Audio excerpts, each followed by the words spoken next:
Can you help me to identify some distorted thoughts? Well, there are 10 of them. I can try and let's go textbook first. Like, let's have a look at, like... Well, typically, you'll see what's common is all or nothing thinking, which is this black and white type of thinking. You'll hear a lot of always, never, a lot of absolute language. I'm never gonna get better. Things are always gonna be this way. That's a typical and common distortion. And then there's disqualifying the positive. So that one you might actually recognize that there's some value.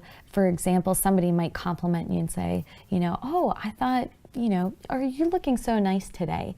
And while you recognize the importance or that comment as a compliment, you struggle with accepting it. And so you might say, oh, she just said that to me because she feels sorry for me, because she knows I've been struggling with depression. So that's another one. A big one is a negative mental filter.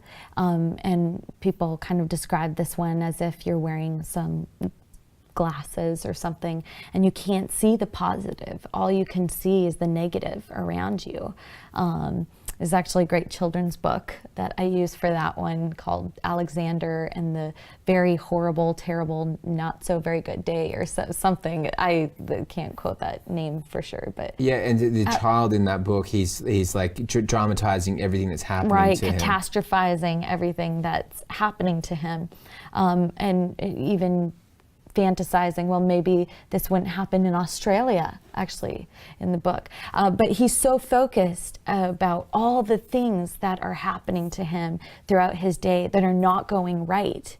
And it spirals down into this, vortex in which he can't get out. And that's a common distortion. And then there's shoulds and musts. That's also absolute type of language where we have these demands and expectations that we put on other people. Well, if he's my friend, he should really do that for me. And, to combat that, we have to switch it and say, well, he's my friend and I would like him to treat me that way, but I can't demand or expect that I'm going to be treated that way. I've heard that referred to as shoulding on people yes. or shoulding on yourself. Yes.